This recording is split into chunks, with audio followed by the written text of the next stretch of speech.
श्री ज्ञानेश्वरी अध्याय 11 विश्वरूप दर्शन योग. श्री गणेशाय नमः. आता यानंतर या 11व्या अध्यायामध्ये शांत व अद्भुत या दोन रसांनी भरलेली कथा आहे. या अध्यायात अर्जुनाला विश्वरूपाचे दर्शन होणार आहे. या अध्यायात शांत रसाच्या घरी अद्भुत रस हा पाहुणचारास आला आहे आणि इतर रसांनाही या दोन रसांच्या पंक्तीचा मान मिळाला आहे. अहो, वधूवरांच्या लग्नामध्ये इतर पाहुण्यांनाही जसे वस्त्रे व अलंकारांनी भूषित होऊन मिरवायला सापडते, त्याप्रमाणे इतर रसांची ही भाषारूप पालखीत मिरवणूक होऊन त्यात शोभा आली आहे. परंतु त्यात शांत व अद्भुत हे उत्तम रस डोळ्यांना उघड दिसतील असे शोभत आहेत. जणू काही शंकर व विष्णू प्रेमभावाने एकमेकास आलिंगन देण्यास आले आहेत. अथवा अमावस्याच्या दिवशी ज्याप्रमाणे सूर्य व चंद्र एका दिशेत असल्यामुळे त्यांच्यात जसे अंतर राहत नाही, त्याप्रमाणे शांत व अद्भुत यांचे ऐक्य झाले आहे. गंगा व यमुना या दोन नद्यांचे ओघ जसे प्रयाग क्षेत्रात एकत्र झाले आहेत, त्याप्रमाणे शांत व अद्भुत हे दोन रस एकत्र मिळाल्याने हा 11वा अध्याय प्रयागच बनला आहे. म्हणून सर्व जग येथे स्नान करून पवित्र होते. ज्याप्रमाणे प्रयाग क्षेत्रात गंगा व यमुना या दोन नद्या प्रकट असून तिसरी सरस्वती नदी जशी गुप्त आहे, त्याप्रमाणे या अध्यायात शांत व अद्भुत हे दोन रस प्रकट असून त्यात गीता रूपी नदी गुप्त आहे. म्हणून हा 11वा अध्याय त्रिवेणी संगमच आहे असे समजा. ज्ञानेश्वर महाराज म्हणतात, माझ्या श्री गुरु निवृत्तीनाथांनी मला निमित्त करून श्रवणाच्या द्वारा या तीर्थात प्रवेश करणे सुलभ केले आहे. माझ्या श्री गुरु निवृत्तीनाथांनी धर्माची खाण असलेल्या संस्कृत भाषारूपी नदीची कठीण अशी तीरे फोडून मराठी भाषेच्या सुलभ अशा शब्दरूपी पायऱ्या बांधल्या. म्हणून या त्रिवेणी संगमात कोणी शुद्ध भावनेने स्नान करावे व प्रयाग क्षेत्री जसे माधवाचे दर्शन घेतात, त्याप्रमाणे येथे विश्वरूप दर्शन घेऊन संसाराला तिलांजली द्यावी. हे रूपक असो, या ठिकाणी 9 रस मूर्तिमंत भरास आले असून जगाला श्रवण सुखाचे राजेश्वर प्राप्त झाले आहे. या ठिकाणी शांत व अद्भुत हे रस मूर्तिमंत असून इतर शोभा प्राप्त झाली आहे. हे याचे वर्णन थोडेच आहे. खरोखर हा अध्याय म्हणजे उघडे कैवल्यच आहे. असा हा अध्याय देवांचे विश्रांतीस्थान आहे. पण अर्जुन देववाणांचा राजा असल्याने तो या ठिकाणी प्राप्त झाला आहे. येथे अर्जुनच एकटा प्राप्त झाला आहे असे का म्हणावायचे? गीतेचा अर्थ मराठीत आल्यामुळे आज या सुखाला वाटेल त्याला सुखाळ झाला आहे. याच करता माझी एक विनंती ऐका, ती हीच की तुम्ही सज्जनांनी माझ्या बोलण्याकडे लक्ष द्यावे. असे पाहिले तर तुमच्यासारख्या संतांच्या सभेत मी सलगीने बोलणे उचित नाही, पण मी तुमचे लेकरू आहे. मला प्रेमाने मानावे म्हणून सलगी करतो. अहो, राघूला आपणच शिकवतो व तो राघू शिकवल्याप्रमाणे बोलू लागला की त्याचे कौतुक वाटून आपण मान डोलावित नाही काय? किंवा मुलाकडून एखादी गोष्ट करून घेऊन आई त्याचे कौतुक करून संतुष्ट होत नाही काय? त्याप्रमाणे मी जे जे बोलणार आहे ते महाराज आपणच शिकवलेले आहे, म्हणून ते आपले आपणच ऐकावे. हे ब्रह्मविद्येचे सुंदर झाड आपणच लावले आहे, तरी आता आपणच लक्ष द्यावे. या अमृताने शिंपावे. असे केले तर हे झाड नवरसादी फुलांनी फुलेल, नाना अर्थरूपी फळभरांनी भरेल व तुमच्या धर्माने सर्व जगाला श्रवण सुखाचा सुकाळ होईल. या बोलण्याने संत संतुष्ट झाले व म्हणाले, तुझ्या बोलण्याने आम्ही संतुष्ट झालो. फार छान केलेस. आता अर्जुन काय बोलला ते सांग. तेव्हा निवृत्तीदास ज्ञानदेव म्हणाले, महाराज, भगवान श्रीकृष्ण व अर्जुन यांचा संवाद माझ्यासारखेला प्राकृतात कसा सांगता येईल? पण तो तुम्ही माझ्याकडून सांगून घ्या. अहो, रानातली पाने खाणाऱ्या वानरांकडून रावणाचा पराभव केला नाही का? तसेच एकट्या अर्जुनाकडून कौरवांचे 11 अक्षौहिणी सैन्य जिंकवले नाही काय? म्हणून समर्थ जे जे करावयाचे मनात आणतील ते ते जगती होणार नाही का? असे नाही. आणि समर्थ आहात तरी माझ्याकडून गीतार्थ वदवून घ्या. आता श्री वैकुंठ नायकाच्या मुखातून निघालेला गीतेचा उत्तम भावार्थ मी सांगतो, ऐका. धन्य धन्य तो गीता ग्रंथ की वेद ज्या परमात्म्याचे प्रतिपादन करतात. तो परमात्मा श्रीकृष्ण ज्या ग्रंथांचा वक्ता आहे, ज्याचे महत्त्व शंकराच्या बुद्धीलाही आकलन झाले नाही, त्या गीतेचे महत्त्व कसे वर्णावे? म्हणून या गीता माऊलीस वंदन करावे हेच चांगले. मग विश्वरूपाकडे दृष्टी ठेवून तो अर्जुन भगवंताशी काय बोलला ते ऐका. हे संपूर्ण जगत ईश्वरूप आहे असा अनुभव आलेला जो सेवक अर्जुन, त्याच्या बाह्यदृष्टीलाही तसाच अनुभव यावा. अशी त्याच्या मनात इच्छा, पण ती इच्छा देवाला सांगण्याचे त्याला संकट पडले. कारण गुह्य असे विश्वरूप ते एकाकी मला दाखवा असे कसे म्हणावे. अर्जुन मनात म्हणतो, आतापर्यंत कोणत्याही आवडत्या भक्ताने जी गोष्ट विचारली नाही ती एकाएकी मला सांगा असे कसे म्हणावे. मी जरी चांगला सलगीचा असलो तरी लक्ष्मी मातेपेक्षा जवळचा आहे काय. पण ती देखील विचारण्यास भ्याली. माझी वाटेल तेवढी सेवा जरी झाली असली तरी गरुडाच्या सेवेची बरोबरी करू शकेल का. पण त्यांना देखील ही गोष्ट काढली नाही. मी काय सनकादिकांपेक्षा जवळचा आहे, पण त्यांना देखील हा चाळा सुचला नाही. तसेच मी गोकुळातल्या लोकांपेक्षा आवडता आहे काय. त्या गोकुळातल्या लोकांनाही आपण लेकरू आहोत अशा त्यांच्या समजूत घालून त्यांना फसवले व एका अमरीशासाठी गर्भवासी सहन केला. पण गृही असे जे विश्वरूप ते त्यांनी कोणालाच दाखवले नाही. एवढी ही त्यांच्या अंतःकरणातील गुह्य गोष्ट मला एकाकी कशी विचारता येईल. बरे, न विचारावे तर विश्वरूप पाहिल्याशिवाय मला सुख होणार नाही. इतकेच नव्हे तर मी जिवंत राहीन की नाही याची देखील मला शंका वाटते. म्हणून आता थोडे देवाला विचारावे, मग त्यांची इच्छा असा विचार करून अर्जुन भीतच विचारण्यास तयार झाला. पण तो अशा खुबीने बोलला की देवांनी 1-2 शब्दातच आपणाला सर्व विश्वरूप झाडून दाखवावे. अहो, असे पहा की वासराला पाहताच गाय खडबडून प्रेमाने उभी राहते, मग ते वासरू पीत असता ती पाळणा चोरेल काय. ज्या पांडवांचे रक्षण करण्यासाठी जो श्रीकृष्ण भगवान रानावनाही धावला त्याला अर्जुनाने जेव्हा विचारावे तेव्हाच आपण सांगावे हे तर सहज होईल काय.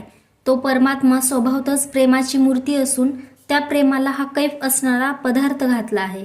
अशा वेळी त्यांच्यात भिन्नपणा राहिला तरच आश्चर्य.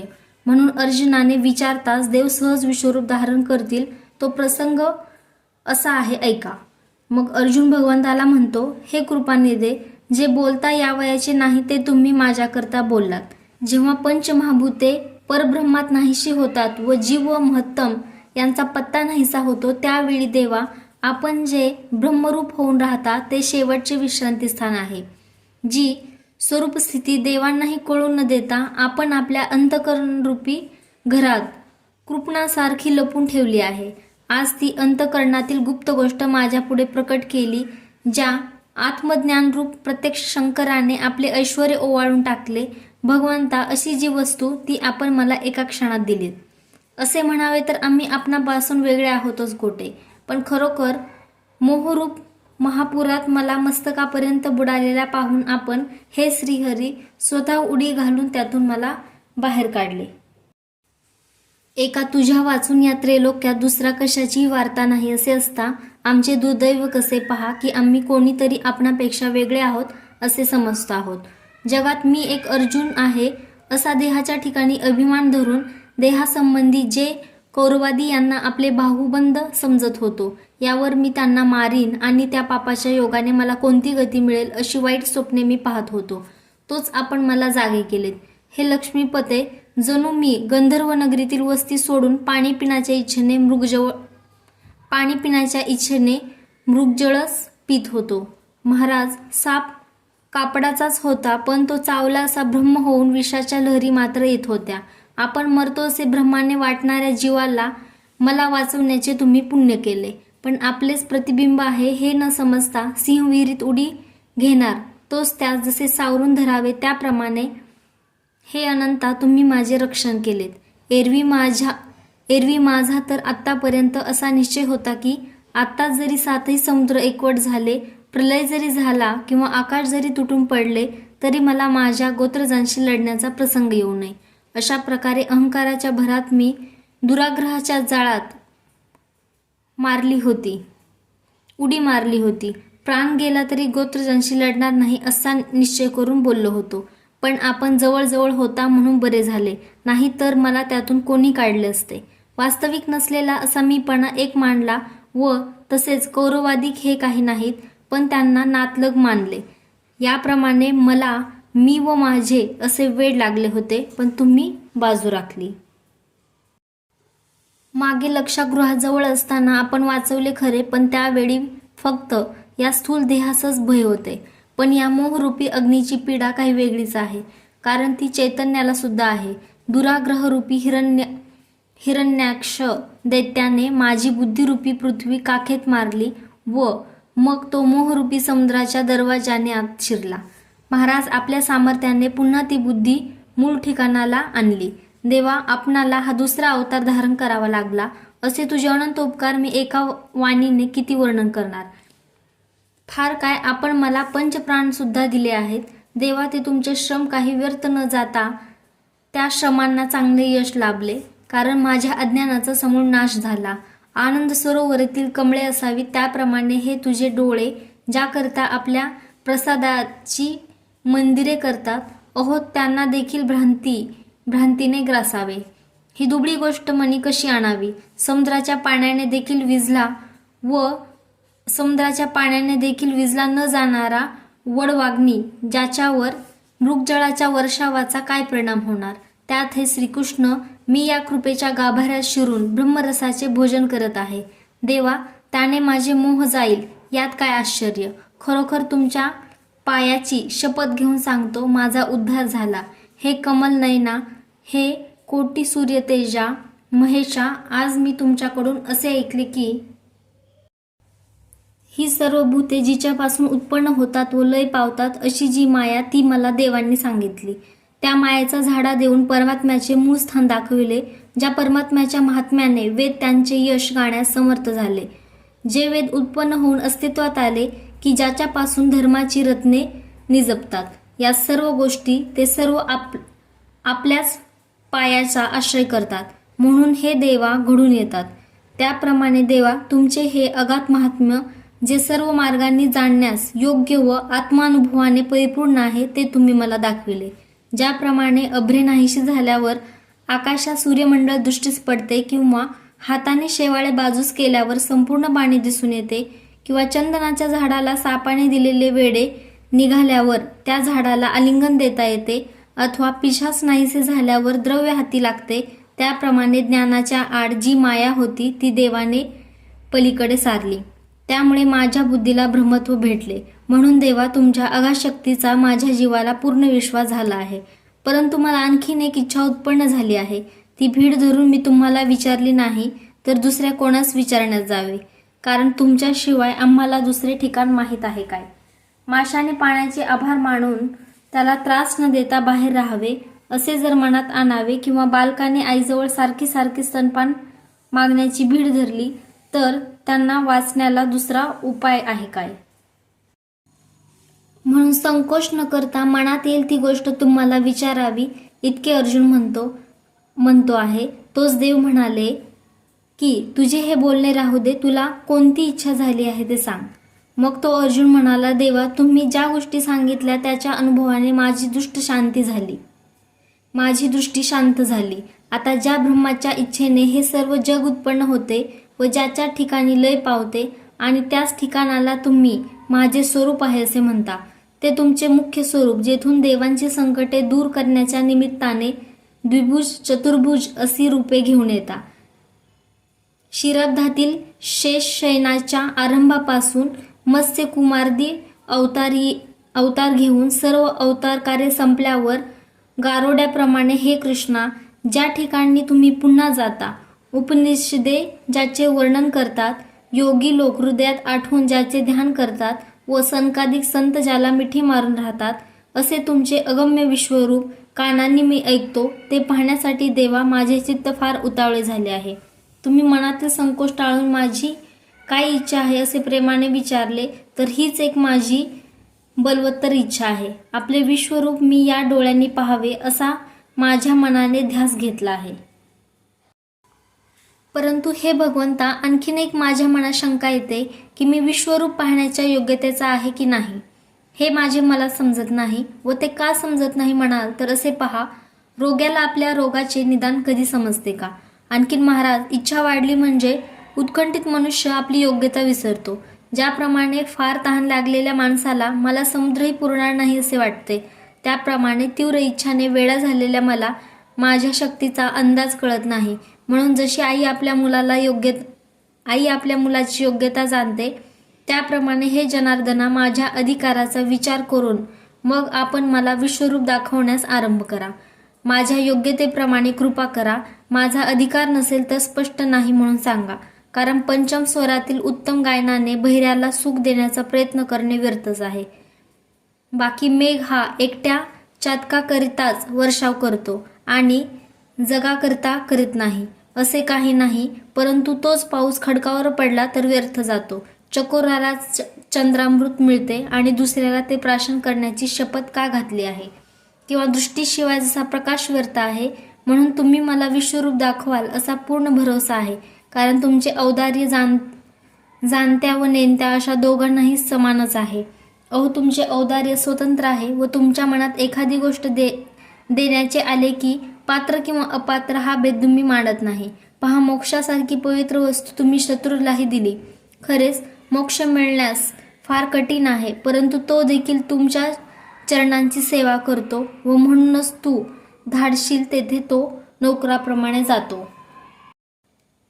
पूतना राक्षसी आपल्या स्तनात विष भरून तुम्हाला मारण्याच्या हेतूने आली होती. तिलाही तुम्ही सनकादिकांच्या बरोबरीने सायुज्य मुक्ती दिली. महाराज, धर्म राजाच्या साजसूय यज्ञात त्रिभुवनातील देव, ऋषी व राज्य जमले असता त्या ठिकाणी ज्याने आपणास वाईट शब्द वापरून अपमानित केले त्या महाअपराधी शिशुपालाही तुम्ही स्वरूपता मुक्ती दिली. आणि गोपालकृष्णा उत्तानपाद राजाचा मुलगा तो ध्रुव, ज्याची अढळपती बसलेली इच्छा होती काय? बापाच्या मांडीवर बसायला मिळावे एवढ्यासाठी तो वनात आला होता, पण त्याला तुम्ही चंद्रसूर्यादिकांपेक्षाही श्रेष्ठ अशा ठिकाणी नेऊन बसवले.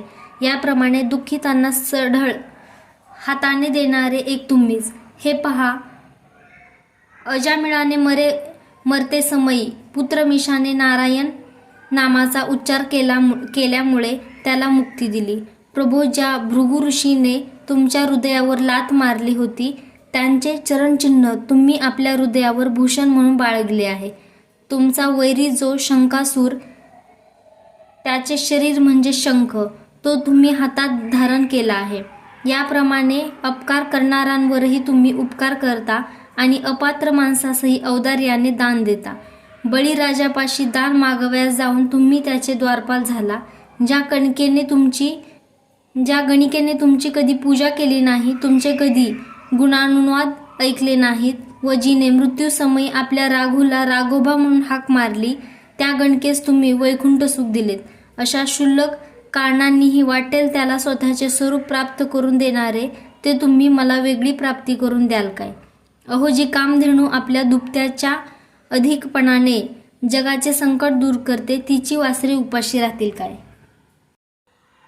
म्हणून मी ज्याच्याबद्दल विनंती केली आहे ते विश्वरूप देव मला दाखविणार नाहीत असे कधी नाही, परंतु ते पाहण्याची मला योग्यता द्या. तुमचे विश्वरूप मी माझ्या डोळ्यांनी पाहू शकेल अशी जर तुमची खात्री असेल तर माझे विश्वरूप पाहण्याचे डोहाळे म्हणजे लाड पुरवा. अशी अर्जुन विनंती करतो न करतो तोच षडगुण ऐश्वर्य संपन्न श्रीकृष्णाला ही विनंती सहन झाली नाही. का म्हणाल तर अर्जुन हा वर्षाकालाप्रमाणे होता व श्रीकृष्ण पावसाळ्यात उत्पन्न होणाऱ्या मेघाप्रमाणे कृपामृताने भरलेला होता. अथवा अर्जुन हा वसंत ऋतू व कृष्ण हा मंजूळ शब्द करणारा कोकिळ होता. किंवा चंद्राचे पूर्ण चंद्रबिंब पाहून जशी समुद्राला भरती येते त्याप्रमाणे त्या समुद्रापेक्षा दुपटीपेक्षाही अधिक प्रेमाने श्रीकृष्ण उचंबळले. मग कृपाळू श्रीकृष्ण आनंदाच्या भरात मोठ्याने म्हणाले, पार्था, माझी असंख्य रूपे आहेत. पहा, अर्जुनाच्या मनात देवाचे एक विश्वरूप पाहावे असा हेतू होता, परंतु श्रीकृष्णाने सर्व जग विश्वरूप आहे असे दाखवले. धन्य आहे प्रभूंचे अपरिमित औदार्य. तो नेहमी मागणाऱ्याच्या इच्छेचा हजारो पट आपले सर्वस्व देतो. अहो, जे आपले गुह्य असे विश्वरूप शेषाच्या 2000 डोळ्यांनाही दिसू दिले नाही, वेदांनाही ज्याच्याविषयी फसविले व जे लक्ष्मीपासूनही गुप्त ठेवले, ते विश्वरूप आता अनेक प्रकारांनी भगवंत प्रकट करून दाखवित आहेत. धन्य भाग्य त्या अर्जुनाचे. जागा असलेला मनुष्य स्वप्नावस्थेत गेल्यावर ज्याप्रमाणे स्वप्नात दिसणारे सर्व पदार्थ आपणच बनतो, त्याप्रमाणे श्रीकृष्ण आपणच सर्व ब्रह्मांड झाले.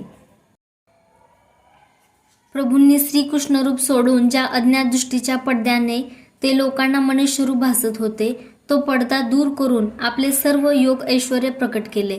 परंतु अर्जुन हे विश्वरूप पाहिल किंवा नाही याची आठवण सुद्धा नाहीशी होऊन प्रेमाच्या भरात म्हणाले, माझे रूप पहा.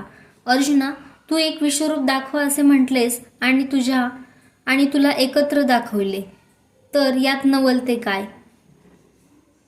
म्हणून आता माझ्या स्वरूपातच सर्व जग भरले आहे असे पहा. काही रोडकी, काही लठ्ठ, काही ठेंगणी, काही उंच, काही जाड, काही सडपातळ आणि काही अमर्याद, काही न आवरणारी, काही निष्कपटी, काही उद्योग करणारी, काही स्वस्थ बसणारी, काही उदासीन, काही प्रेमळ, काही तीव्र बुद्धीची, काही बेसावध, काही सावध, काही सुंदर, काही गंभीर, काही उदार, कंजूस, काही रागीट, काही शांत, काही चांगल्या मदाने युक्त, काही निरुपयोगी, काही आनंदयुक्त, काही ओरडणारी, काही न बोलणारी, काही सौम्य, काही लोभी, काही विरक्त, काही जागृत, काही झोपणारी, काही संतोषी, काही दुःखी व काही प्रसंग, काही निशस्त्र, काही शस्त्रधारी, काही उग्र, काही स्नेहाळू, काही भयंकर, काही चित्रविचित्र, काही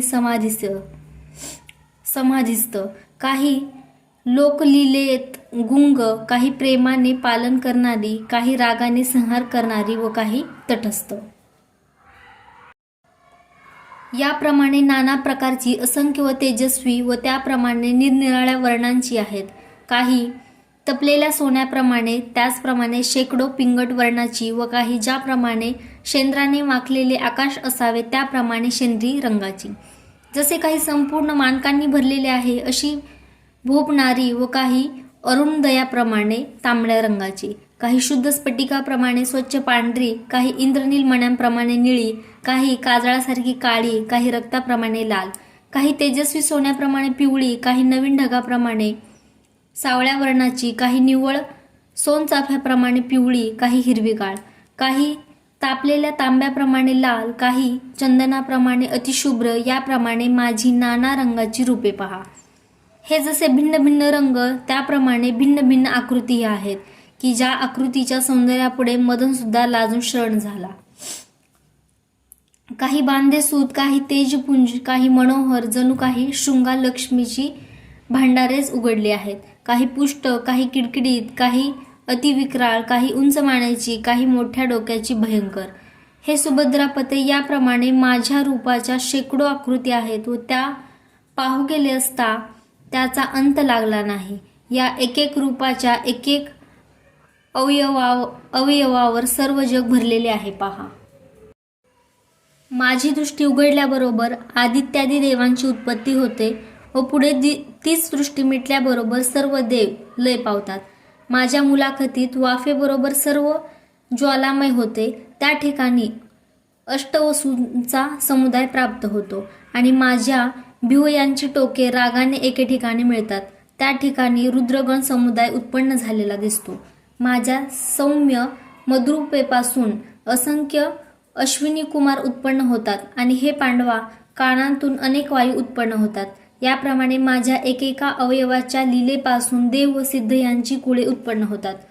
अशी अपार आणि विशाल रूपे या ठिकाणी पहा. ज्या रूपाचे वर्णन करण्यास वेदांची वाणी कुंठित झाली व जी रूपे पाहण्यास काळाची आयुष्य पुरले नाही व ज्या रूपाचा ब्रह्मदेवासही अंत लागत नाही, ज्यांचे नाव 3 वेदांनीही कधी ऐकले नाही, ती माझी अनेक रूपे या ठिकाणी प्रत्यक्ष पहा आणि कौतुकाने आश्चर्याचे मोठे ऐश्वर्य भोग. अर्जुना, ज्याप्रमाणे कल्पतरूच्या बुडाशी गवताचे असंख्य अंकुर असतात, त्याप्रमाणे या विश्वरूपाच्या प्रत्येक रोमरंध्रात सृष्ट्या पहा. वारा सुटला की प्रकाशात जसे अणुरेणू उडताना दिसतात, त्याप्रमाणे प्रत्येक अवयवाच्या सांध्यांमध्ये ब्रह्मांडे कशी गिरक्या खात आहे ते पहा. या विश्वरूपाच्या प्रत्येक भागावर तू संपूर्ण सविस्तर विश्व पहा व तुझ्या मनातून विश्वाच्याही पलीकडे पाहावे असे वाटत असेल तर त्याबद्दल काही संकट पडण्याचे कारण नाही.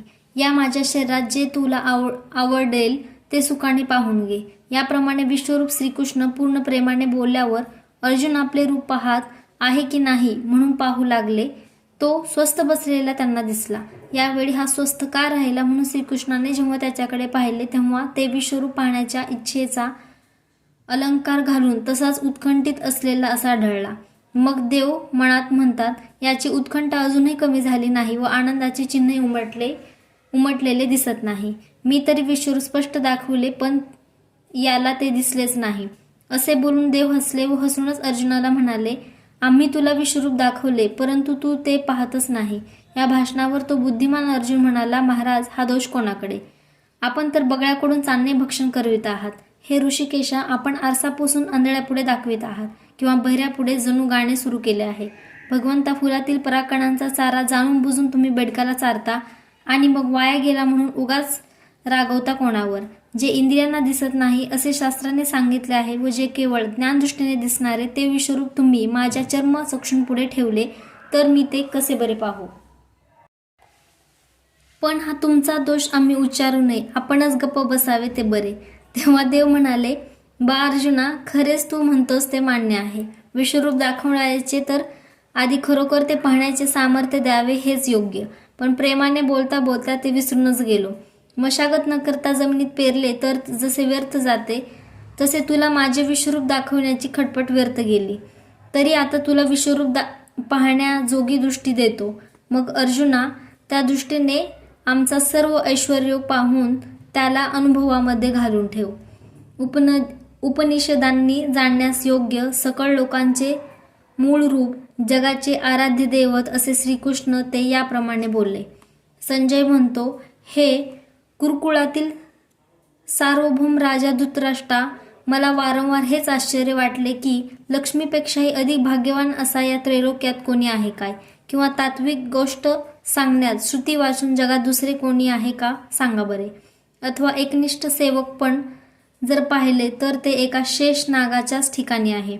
अहो, जो परमात्मा प्राप्त व्हावा म्हणून योगी लोक अष्टप्रहर शिणत असतात, असे भगवंताच्या प्राप्तीकरता कष्ट सहन करणारे दुसरे कोण आहेत? गरुडासारखा देवा स्वतःला पाहून घेतलेला असा दुसरा कोण आहे? पण ते सर्व एका बाजूला राहिले. ज्या दिवसापासून पांडव जन्माला आले त्या दिवसापासूनच ते श्रीकृष्ण सुख त्यांच्याच ठिकाणी एकवट झाले. पाचही पांडवांमध्ये जशी कामुक पुरुषाला स्त्री आपल्या अधीन करून ठेवते, त्याप्रमाणे श्रीकृष्ण हे सहजच अर्जुनाच्या स्वाधीन झाले आहेत. शिकवलेला पक्षीही असे बोलत नाही, करमणुकीसाठी पाळलेला पशुही इतक्या हुकुमात राहत नाही. या अर्जुनाला दैव किती अनुकूल झाले हे कळत नाही. आ साऱ्या परब्रह्माचा उपयोग घेण्या इतके भाग्यशाली एक याचेच डोळे. त्याच्या शब्दांचे लळे हा भगवान कसे पूर्ण करतो म्हणून सांगू. तो रागवला तर आपण शांत राहतो, तो रुसला तर आपण समजूत घालतो. देवाला अर्जुनाचे इतके वेड लागले ही मोठी आश्चर्याची गोष्ट आहे.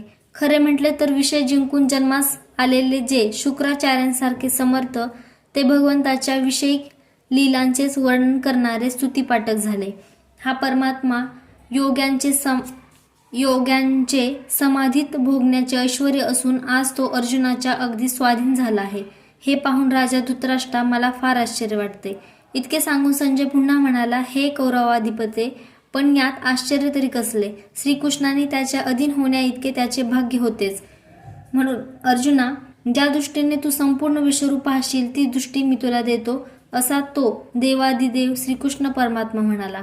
असे शब्द भगवंताच्या मुखातून निघताच तोच अज्ञानरूपी अंधकार एकदम जाऊ लागला. श्री ज्ञानदेव म्हणतात, भगवंताच्या मुखातून तुला दिव्यदृष्टी देतो अशी अक्षरे निघाली. ती अक्षरे नमूद ब्रह्म्याचे ऐश्वर्य दाखवणाऱ्या ज्ञानरूपी मशालीचीच जणू श्रीकृष्णाने अर्जुनासाठी लावल्या.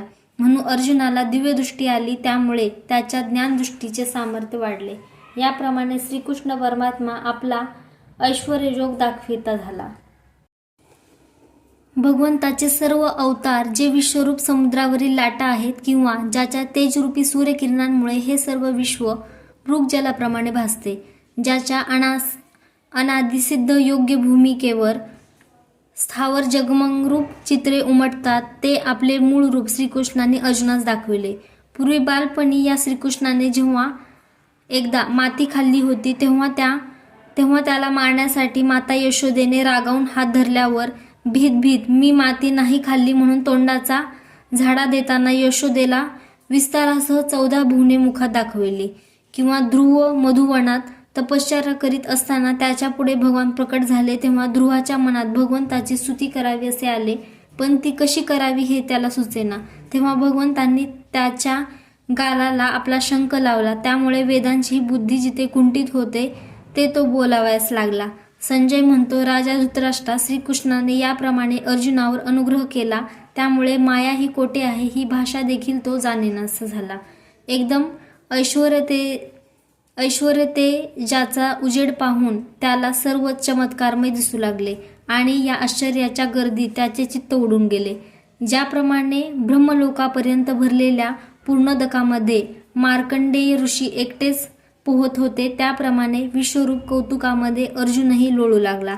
अर्जुन म्हणतो, येथे केवढे हो आकाश होते, ते कोणी व कोठे नेले? अहो, ते चराचर आणि पंचमहाभूते काय झाली? पूर्वादी दिशा बेपत्ता झाल्या, खाली वर हे भेद कोठे गेले कोण जाणे?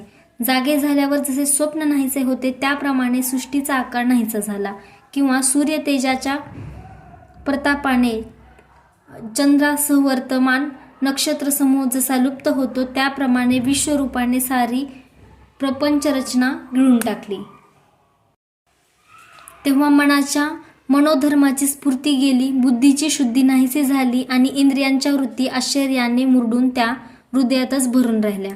त्यामुळे स्तब्धपणाला प्राप्त झाली, टकाला टक लावून राहिले, जणू काही सर्व विचारांना मोहनास्त्रच घातले.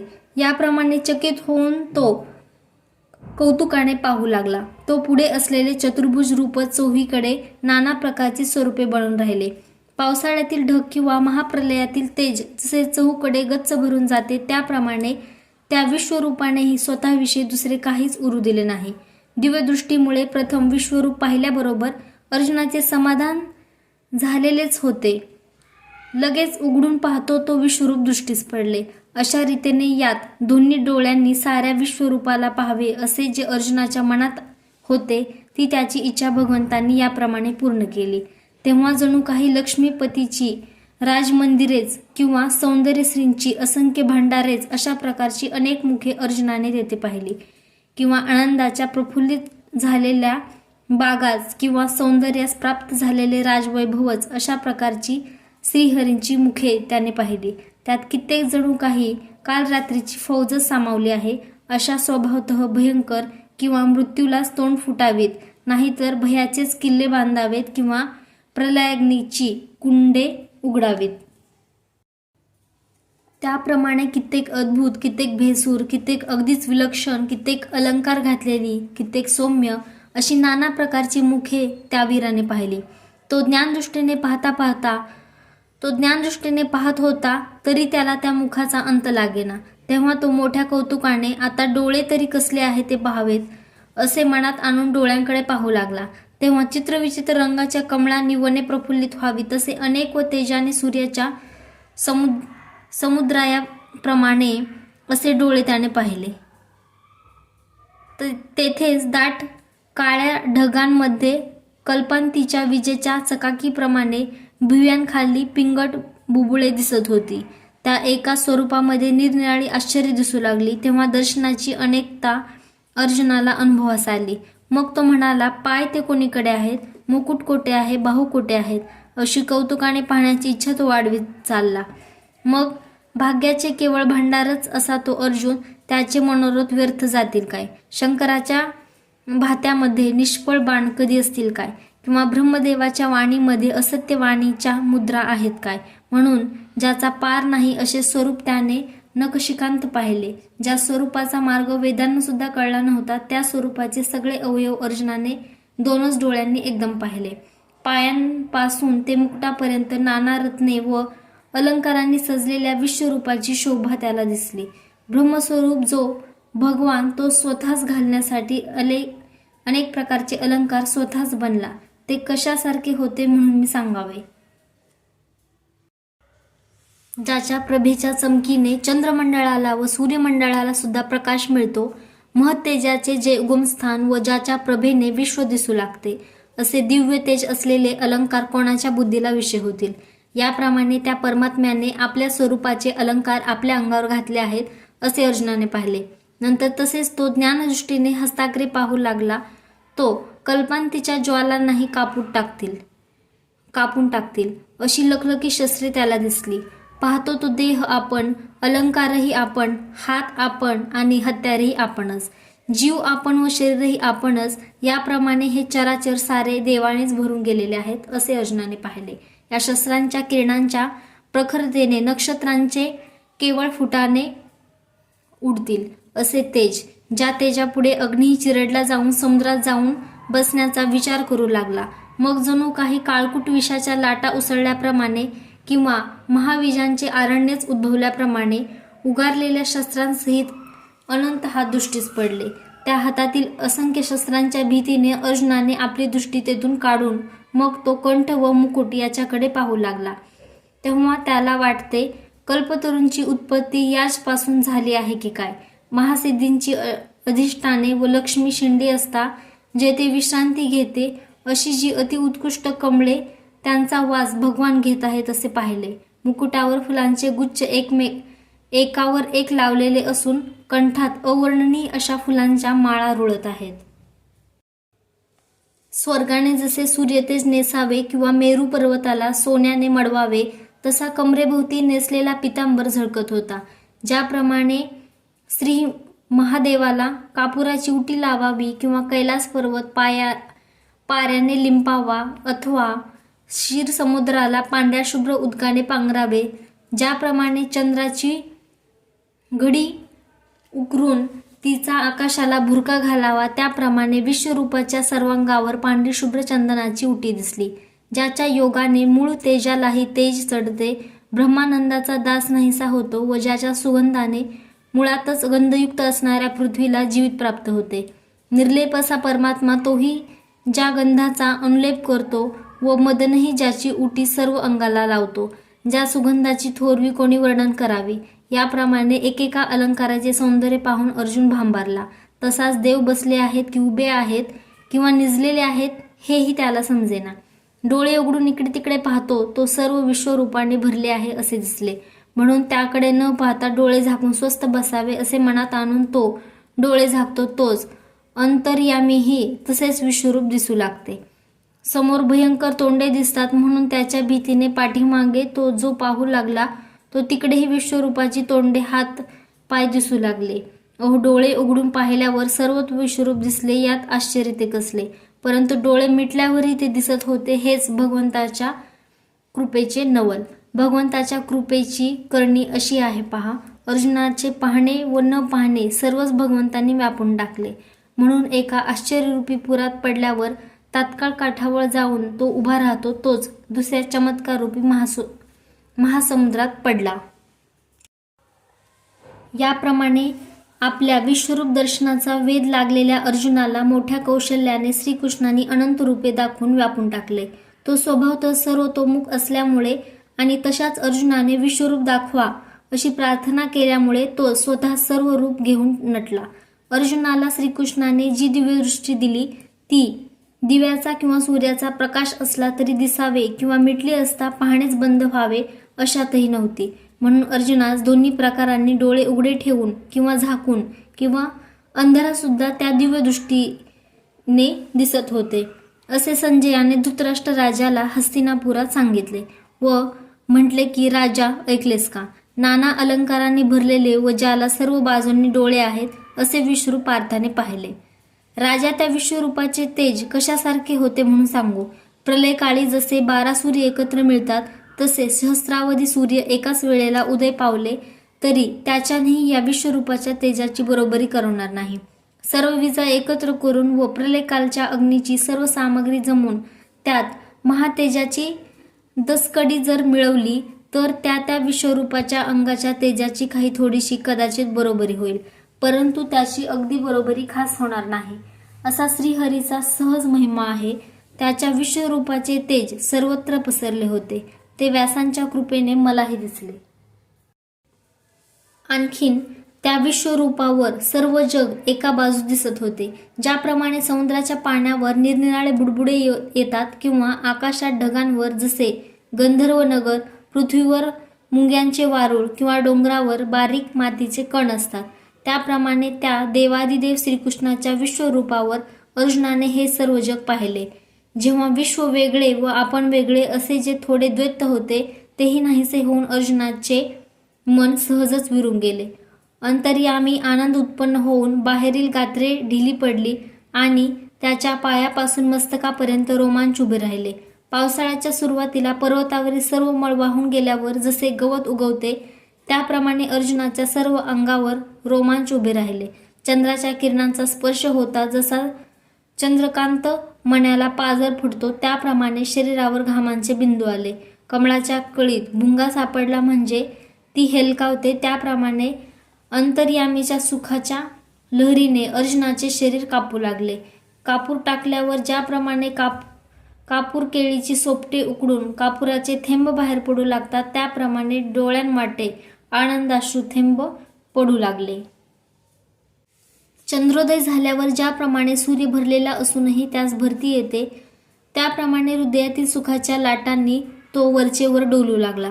याप्रमाणे अष्टसात्विक भावांची एकमेकांत चढाओढ लागून अर्जुनाला ब्रह्मानंदाची राज्यप्राप्ती झाली. त्याचप्रमाणे ब्रह्मानंद सुखाच्या मागोमाग देव व मी असे द्वैत कायम राहिल्यामुळेच अर्जुन उसासा टाकून पाहू लागला आणि ज्या बाजूला देव बसले होते त्या बाजूला वळून मस्तक नमून व हात जोडून तो प्रार्थना करू लागला. अर्जुन म्हणतो, प्रभो आपला जय जयकार असो. आपली माझ्यावर मोठी कृपा झाली. अहो मी सामान्य जीव असूनही विश्वरूप पाहता झालो. भगवान आपण ही फार चांगली गोष्ट केली व ज्यामुळे स्वभावतःच मला फार आनंद झाला ती ही की सर्व सृष्टीला तुमचा आधार आहे असे मी आजच आपल्या दृष्टीने प्रत्यक्ष पाहिले. देवा पर्वतावर जसे जागोजागी व दऱ्यांतून जसे श्वातपदांचे कळप असतात त्याप्रमाणे त्या तुमच्या शरीरावर शेकडो इंद्रचंद्रादी लोक मला दिसले. अहो आकाशात जसे ग्रहांचे समुदाय दिसतात किंवा मोठ्या झाडांवर जसे पक्ष्यांची घरटी दिसतात त्याप्रमाणे श्रीहरी तुमच्या विश्वरूप शरीरावर देहगणांसह स्वर्ग दिसत आहे. हे प्रभू या तुमच्या शरीरात महाभूतांची अनेक पंचके व भूतसृष्टीचे भूतापासून उत्पन्न झालेल्या निरनिराळ्या प्राण्यांचे समुदाय मी पाहत आहे. तसाच या तुमच्या शरीरावर सत्य लोकही आहे. पहा ब्रह्मदेव तो हाच नव्हे का? दुसरीकडे पाहावे तो कैलासही दिसत आहे. पार्वतीसह श्री शंकर हे तुमच्या एका भागावर दिसत आहेत. हे ऋषिकेशा आश्चर्य हे की तुम्हालाही मी तुमच्या शरीरावर पाहत आहे. काश्यपादी ऋषींची सर्व कुळे व सर्वांसह पाताळही तुमच्या विश्वरूपात दिसत आहे. तुमच्या या एक अवयवरूपी भिंतीवर 14 भुवनांच्या चित्राकृतीच काढल्या आहेत हे की काय असे वाटते. आणि त्या भुवनावरील जे लोक तीच अनेक प्रकारची चित्ररचना आहे असे तुमचे अलौकिक श्रेष्ठत्व दिसून येत आहे. तुम्ही दिलेल्या दिव्यचक्षुच्या बळांवर चहूंकडे पाहू लागलो तो तुमच्या बाहुदंडाचे ठिकाणी आकाशाचे कोंबच आले आहेत की काय असे वाटते. त्याप्रमाणे देवा तुमच्या हातांनी एकाच वेळी सर्व व्यापार होत आहेत असे दिसून येते. अव्यक्त ब्रह्माचे आश्रयावर जशी जगाची भंडारे उत्पन्न होतात त्याप्रमाणे तुमच्या शरीरावर अपार उदरे दिसत आहेत. तुमच्या अनंत मस्तकाची कोट्यवधी मुखे जणू काही परब्रह्मरूपी वृक्ष वंदनरूपी फळांनी लवून आल्याप्रमाणे दिसत आहे. याप्रमाणे तुमच्या विश्वमूर्तीवर जिकडे तिकडे तोंडेच दिसत आहेत व डोळ्यांच्याही अनेक रांगा दिसत आहेत. इतकेच नव्हे तर स्वर्ग, भूमी, दिशा आणि आकाश, दिशा किंवा आकाश हा सर्व भेद नाहीसा होऊन हे सर्व विश्व मूर्तिमय दिसत आहे.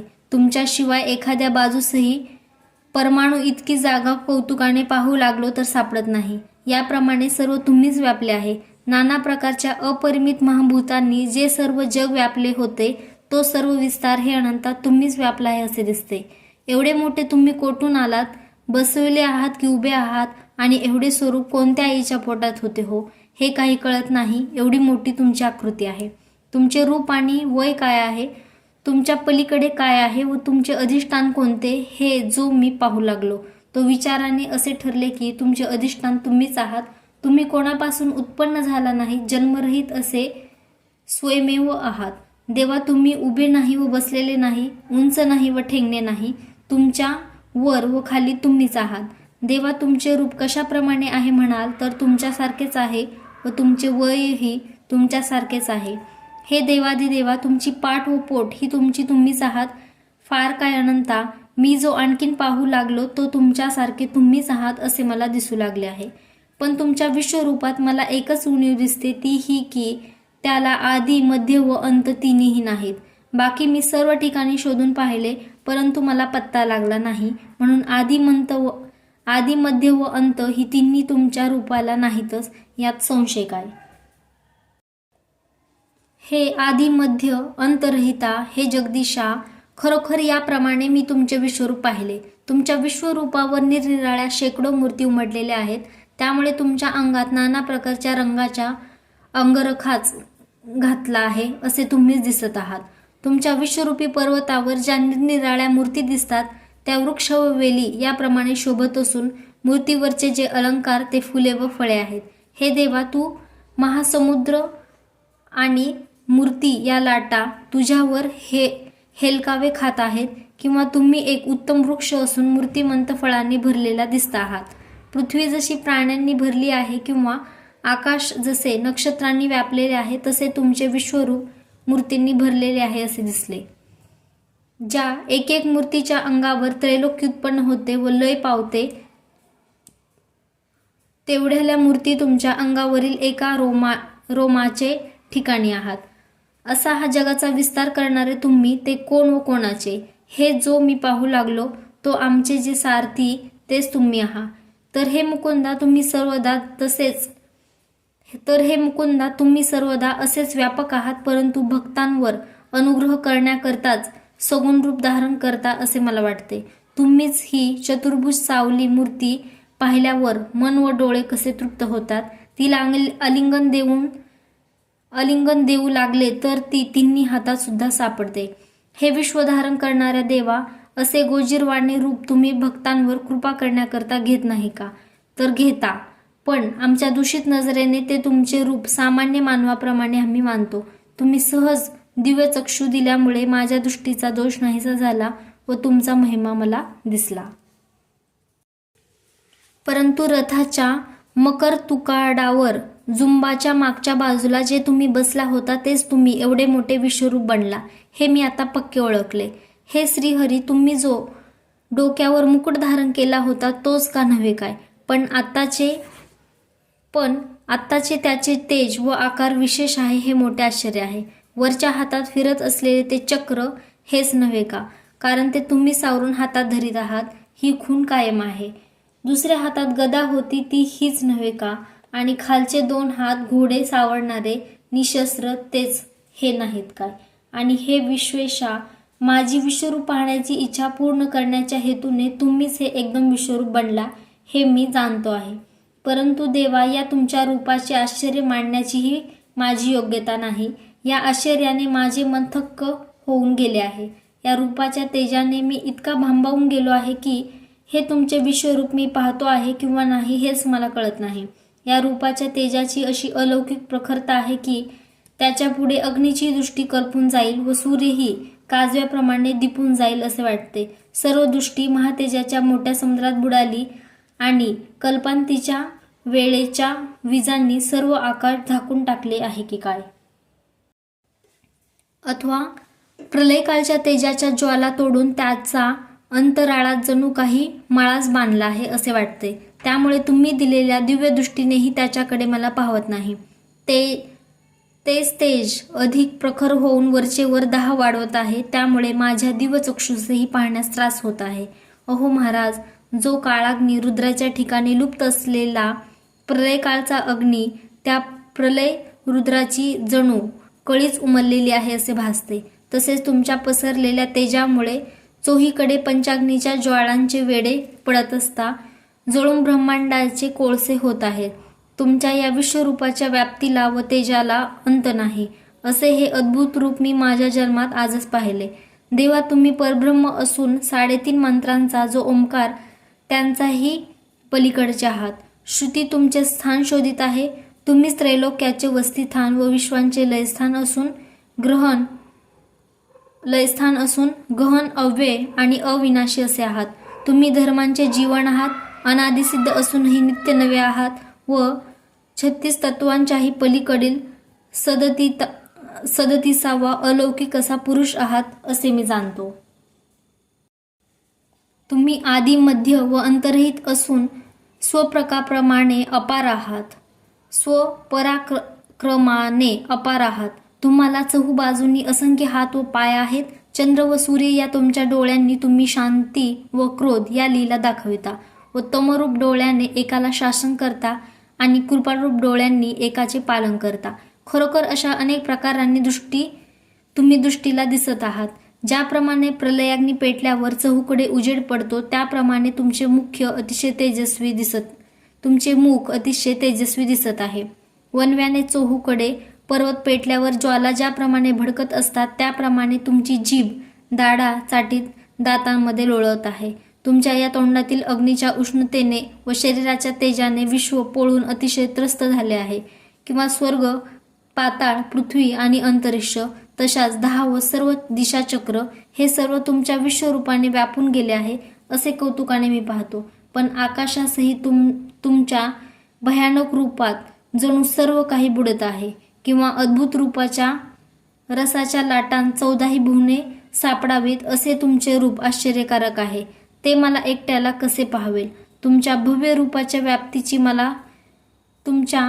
रूपाच्या व्याप्तीची कल्पना करवत नाही. तुमच्या रूपाचे तेज सहन होत नाही व या तुमच्या रूपाच्या दर्शनापासून जगाला सुख मिळणे एकीकडे राहून उलट जग कष्टाने प्राण धरत आहे. देवा, असे तुमचे अद्भुत रूप पाहून मला भीतीचे भरते कसे आले हे समजत नाही.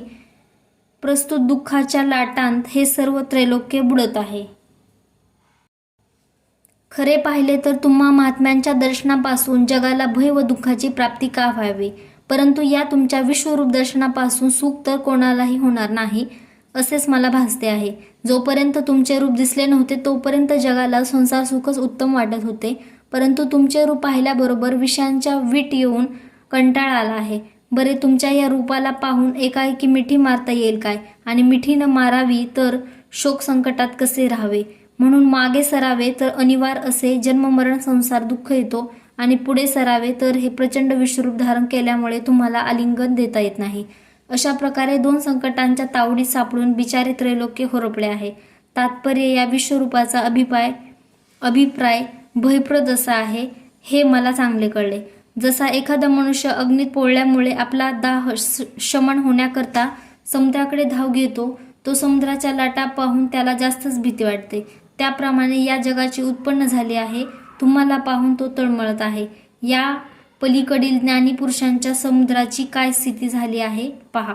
तुमच्या तेजाने हे ज्ञानी पुरुष सर्व कर्माची बीजे जाळून टाकून सद्भावनेने तुमच्यात एकरूप होतात आणि काही तुमच्या रूपास पाहून सहज भयभीत झाले आहेत. तथापि तुमच्याच ठिकाणी पूर्णपणे विश्वास ठेवून तुमच्या समोर हात जोडून तुमची प्रार्थना करत आहेत. ती अशी की देवा, आम्ही अज्ञानसागरात पडून विषयांच्या जाळ्यात सापडलो आहे. सर्व सुख व संसार यांच्या कचाट्यात पडलो आहोत. अशा संकटातून तुमच्या वाचून आम्हाला कोण सोडवीन.